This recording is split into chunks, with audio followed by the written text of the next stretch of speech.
Hello and welcome to KYC, a brand new show at NDTV Profit.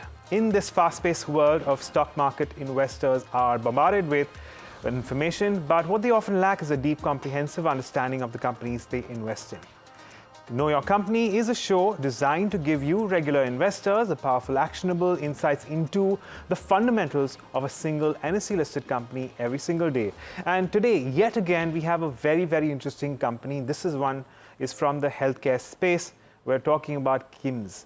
Now, in terms of what the particular company does with respect to, how things are panning out there, of course, we're talking about, several aspects to the company, but it operates a chain of multi-specialty hospitals, specifically in Andhra Pradesh and Telangana, as you can see. And, moving on in terms of its specialties, it does focus on tertiary and, following healthcare affordable costs as well. It also offers services across more than 40 specialties and super specialties too, which always turns out to be a little bit of an advantage when it comes to that. And even if you consider the way its revenue mix has panned out, as you can see, it's fairly diversified actually, and it's very, very equally poised too. So about 16% coming in from renal science. We have about another 14% coming from orthopedics, cardiac science, and mother and child, among others, which contribute significantly. But as you can see, there isn't one or two specific areas of focus for this particular company, or that, for that matter, KIMS Hospitals. In general, it is looking at a fairly well-diversified portfolio. Even in terms of a cluster revenue, it's, as we mentioned, it's mostly focused towards Telangana and Andhra Pradesh. Telangana actually the biggest market for the hospital. That's followed by Andhra Pradesh, and it does have a little bit of presence in Maharashtra as well. And this, of course, is based on its revenue from what regions contribute to most in terms of revenues going forward.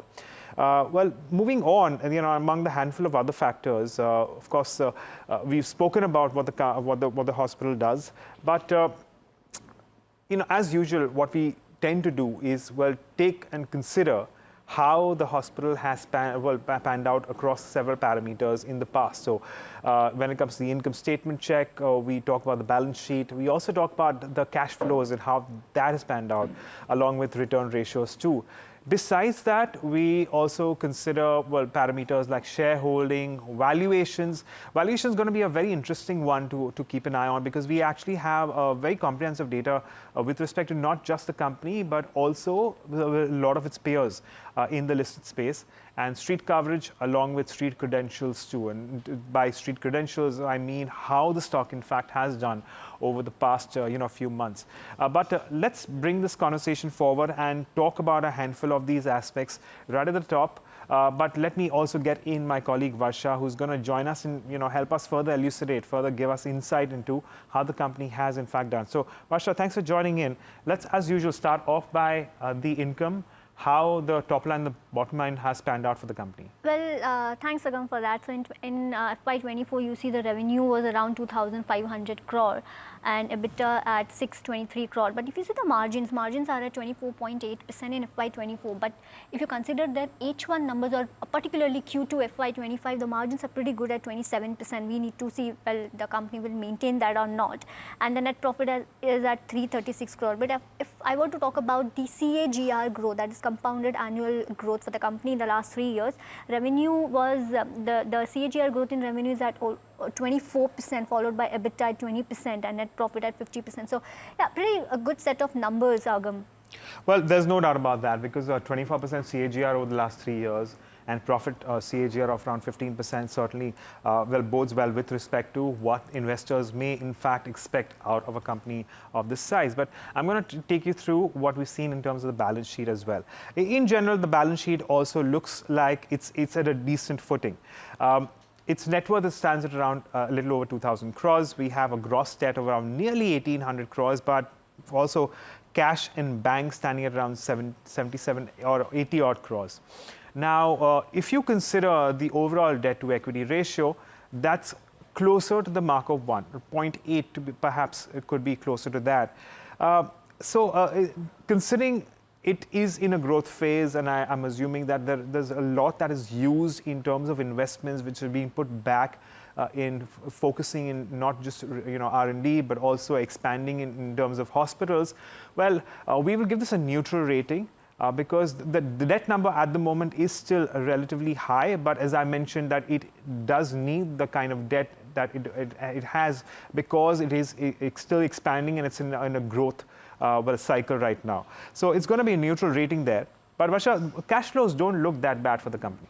On that note, Agam, actually, the things that you mentioned, if you see the cash flows from operation, which is actually a pretty important number for the companies, in FY24, it was around 521 crore, and FY23, it was 432 crore. Now, if you see the net cash flow, in FY24, it was negative 14 crore, while in 23, it was negative 95 crore. Now, one of the reasons because of this is because as Agam rightly mentioned, that they are investing into, they are actually expanding their capacities. They are going into brownfield and greenfield projects, and that's the reason we are seeing the negative cash flow because of the investments that they have done. So on that note, because they are investing into their capacities, we would give a thumbs up rating for that.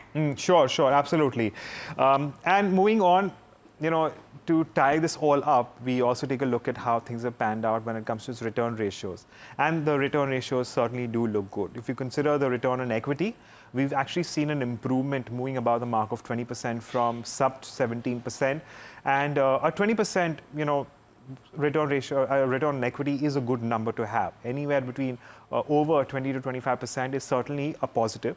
And even in terms of its return on capital employed, well, it has come off to a certain extent, but it's not too far away from our benchmark. So because of that, we're giving this one a thumbs up as well when it comes to KIMS Hospital.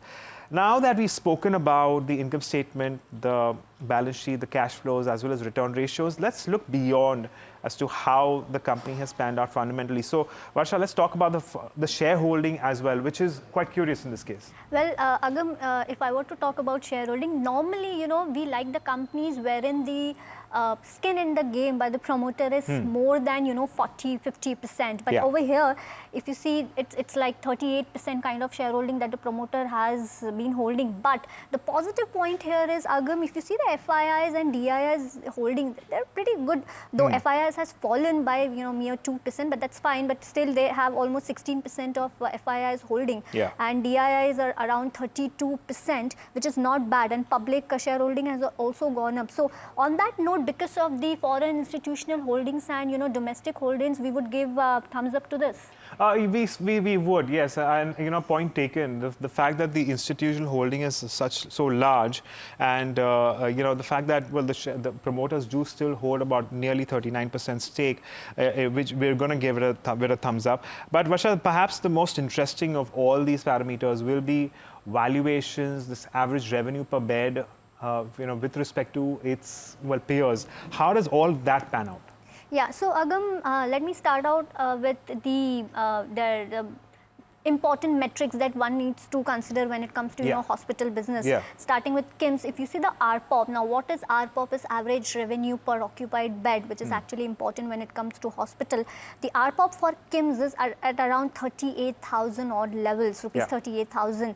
While if you compare it with Yatharth, Aster DM or Shalby, so pretty good pretty good ARPOB when it comes to KIMS. Then we have Aster DM, which is at 43,000 odd levels when it comes to ARPOB. But if I were to talk about the bed capacity, KIMS had almost 4,600 beds versus if the Aster has almost 4,994 beds. So good when it comes to ARPOB, good when it comes to bed capacity. But occupancy levels, if you see, so not that good number, but of course we can give a benefit of doubt to the company considering the expansion that company is doing, and this is the reason we are seeing the occupancy levels at 50% versus you see Yatharth has 61% of occupancy and Aster has 69% of occupancy. But overall, considering these three metrics, pretty good sort of numbers. But if I were to talk about the valuation, considering what is the price to earning ratio for all these companies, so KIMS stands at 74x. It's kind of premium valuation that the company has been given to, maybe because of the brownfield and greenfield projects that the company is into, and the good metrics when it comes to ARPOB and all. Because of that, maybe the street is giving a premium valuation. But yeah, considering Yatharth and Shalby, the valuations are premium. But yeah, if you take into consideration the Aster DM, the valuation is below compared to Aster DM. But we need to see that Aster DM has also a lot of growth potential, and the recent acquisition of Quality Care will actually put Aster DM into a good status as well. Right. So Varsha, I just want to add here that the reason why you're seeing such inflated valuations is for a couple of reasons. Firstly, that you must remember that the outstanding shareholding of the company stands around 10–11%. So there's actually not a lot of stock which is there on the free float, notwithstanding the kind of institutional holding that the company has. So there is a little bit of scarcity premium. There's no doubt about that. I was actually looking at the shareholding of Aster DM as well, and it is nearly the same. The outstanding minus the promoter holding and the institutional holding, if you look at how things have panned out for Aster DM, mind you, not for KIMS, that is also again a 10–11%, which is why both KIMS as well as Aster DM are trading at as high valuations of around 74 times and 80 times as compared to some of the other hospitals that would include Yatharth and Shalby. The other aspect, of course, is that I'd reckon, and in this case, KIMS has certainly shown a lot of growth. Of course, we need to pitch this up against some of the other companies. But my guess is that KIMS, in terms of your bottom line growth, could potentially be as good or slightly better than what we've seen in terms of Yatharth and Shalby, which is why the investors may want to ascribe a slightly higher price to earnings ratio with respect to KIMS Hospital. But that's the limited point here in terms of the reasoning behind that valuations. But let me also talk about analysts and what they make of the particular company. So firstly, there are about 15 analysts on the street who track the counter, and 14 out of those 15 analysts have a buy on this. However, the return potential based on their own price target is just about 3%, which it doesn't mean too much, which is why we will also go ahead and give it a neutral rating. So while the street remains positive in terms of valuations, or rather how they are seeing the price of this particular stock, it does seem like it's fully valued, or rather it's trading near its fair valuations. Finally, coming down to street credentials, Varsha, how has the stock performed? Well, pretty good returns that the stock has given to investors. If you see in the last 6 months, it's up almost 47%, not bad. In last 1 year, it is up 60%, and in last 5 years, company has given 200% returns. Well, considering the size of the company and the expansion plans, these are, pretty good numbers, not that bad, So we would like to give a thumbs up to this. Well, so there you have it. So, let's put this all together and tie it all together. And in terms of your overall ratings, it does seem like we're looking at a thumbs up for the income statement, a neutral for balance sheet, thumbs up for cash flows and return ratios as well. In terms of other factors, we're looking at a thumbs up for shareholding and street credentials, a neutral rating for valuation, street coverage.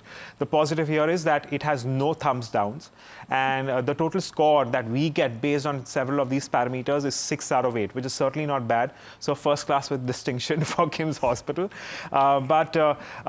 Before we get the management in, let's very quickly talk about the SWOT analysis here as well. And I'm going to talk about the company's strengths. Firstly, it has a very well-established presence in the 2 states that we spoke about. And besides that, it has a sound operating efficiency. Just want to address that the company does have strength in addressing chronic diseases, which has unfortunately been on the rise, but the company does come through on that particular aspect. So that can be considered as a strength. In terms of weakness, again, the same strength that they have could potentially be as a weakness in terms of diversification, because their revenues are essentially geographical concentration risk. It's not a substantial weakness to say the least, because they do have very strong presence in, at least 2, if not 3 states, and they are expanding from the looks of it. And of course, exposure to regulatory risks, that is always going to be an issue for the entire sectors, just not just pertaining to KIMS Hospital.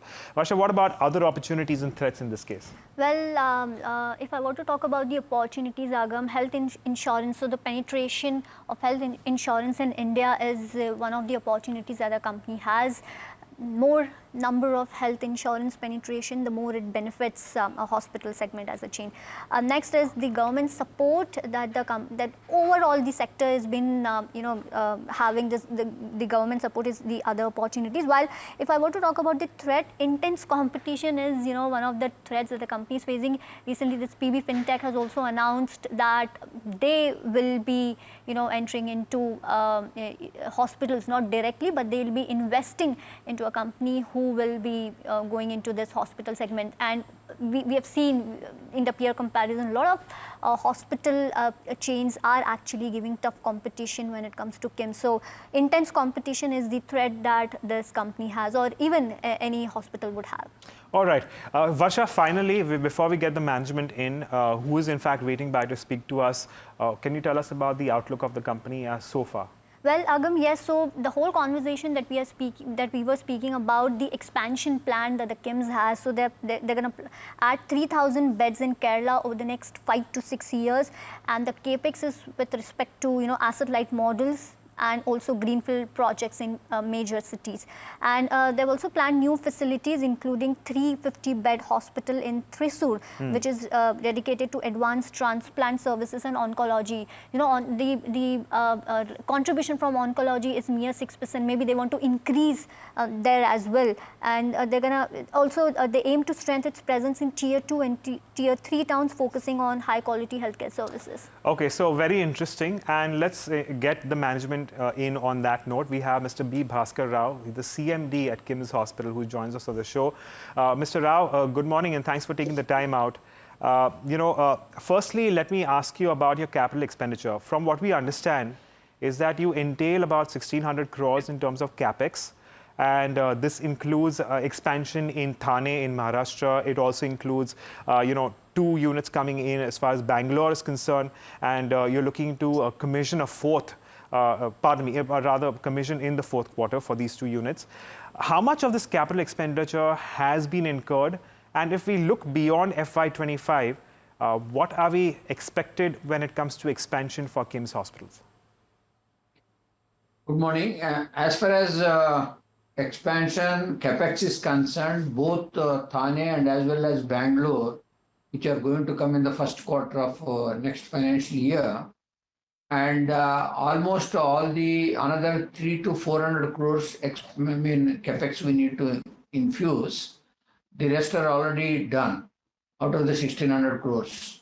So with that, the debt may go up to maximum about 1,800 to 1,900 is the total debt by financial year, end of this financial year. All right. All right. Also, so one is your debt. So this will lead to your debt equity ratio to how much? Number one.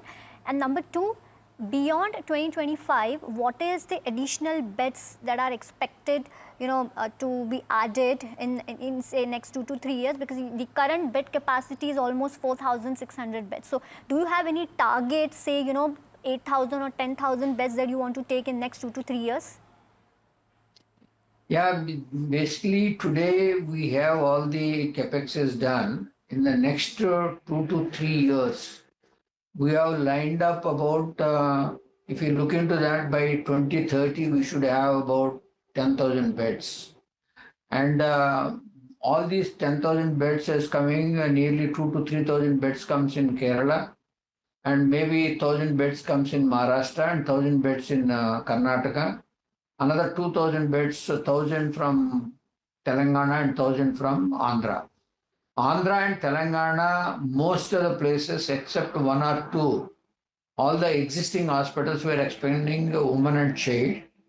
In Telangana, we may get another 1 or 2 hospitals. In Andhra also, we may get 2, 3 hospitals, new brownfield projects. So we are aiming for it. We are looking for the opportunities. So with this, I think by 2030, maximum, we will get in 5 to 6 years time, about 10,000 beds is the total things. Mr. Rao, given the kind of expansion that you have in mind over the next, year or two, do you think that we could see a little bit of moderation in your operating margins, which are actually very healthy at around 28%? But considering you are looking to raise a bit more debt, I'm sure there'll be a lot more expenses going in to this expansion. Do you think that the operating margins could come off to a certain extent? Is that something that the shareholders should be ready for? Usually, what is happening now, wherever we start, we are expecting once all the consultants boarded on the organization. Usually, it will take 1 quarter once we get the OC from the government to start. After that, maximum it will take 2 to 3 quarters to reach the EBITDA zero. In this portion of 3 to 4 quarters, there may be some dip of margins because of this consolidation or expansions which are going, more and more beds are adding. After 4 quarters, I think we'll be able to showcase whatever is the margins that we have been running today. It will continue to generate that much of margins. That's what our expectations. And Mr. Rao, can you give us an idea about what revenues could potentially look like for FY26? FY26, the what we are doing, maybe there will be a 50% jump if we all the hospitals what we are operating will able to do good job. All right. Sir, if you see from the last 4 quarters, you had on a consolidated basis, the ARPOB, that is average revenue per occupied bed, was in the range of 30 to 31,000. Now it is in range of 38 to 40,000. So what are the reasons behind the growth in ARPOB that we have seen? And considering the expansion plan, is there still upside margin left for the ARPOB? See what happened in the last couple of years. We are aiming for the complex procedures and the transplants in a big way. Today, if you look into that, heart and lung transplants, we have done 100 this year. That able to is a high-end ARPOB per patient. Similarly, all the transplant programs, robotic procedures, and the non-invasive procedures we keep adding. High-end tertiary and morely quaternary care and complex procedures when we are doing, when the organization is keep growing and more experience and consultants has come, they are tackled to do more and more complex procedures. So with that, the revenue ARPOBs will increase. Apart from that, we also added oncology in 1 or 2 areas and mother and child in 3-4 areas. Moving forward, these 2 things will come. That also pushes the ARPOBs little higher than what is existing today. Mr. Rao, and apart from that, also there is moving forward in the next the coming year, we are adding 1,000 beds both in metros like Bangalore and Thane. Those are all usually the market itself is a high ARPOBs. So with that also it will pushes the existing ARPOBs to different. Mr. Rao, taking the occupancy metric as a whole on an absolute basis, I know that you suggested that you are still looking at addition and further beds overall over the next few quarters. Do you think that the occupancy could remain around the 50% mark, or could that increase since you have a lot more beds coming into play which will start getting under operation? How does the picture look like over the next few months? No, it will definitely increase. When we have about 4,000 beds, the occupancy was around 65%. The operational beds, if you take, it will be 75-80%. Whenever it crosses more than 80%, we'll keep adding more beds into the operational sector.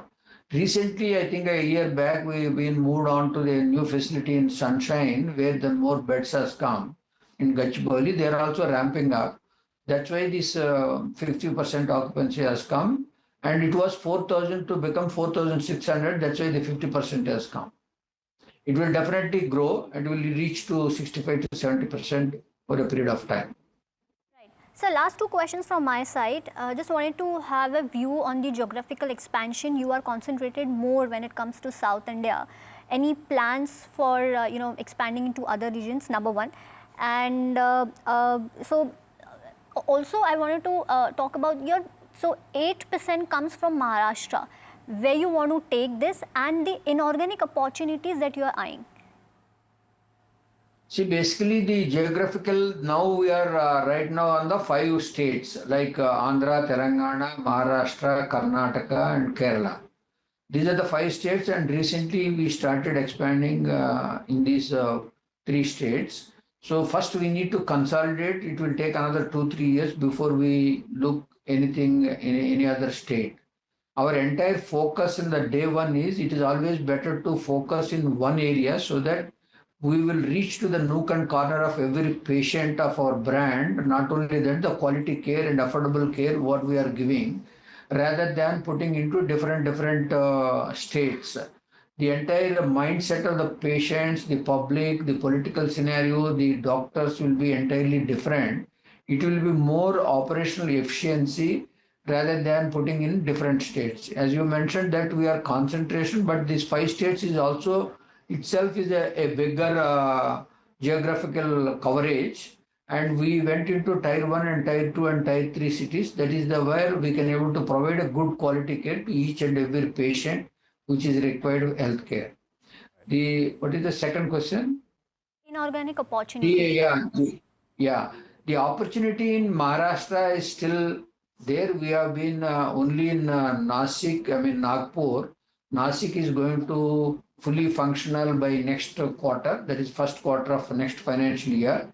There is a great scope we are seeing. Apart from Thane, we are looking another 1 or 2 places in tier 2 cities. We are looking into the opportunity. And also there we are looking on another 1 or 2 hospitals in Bombay.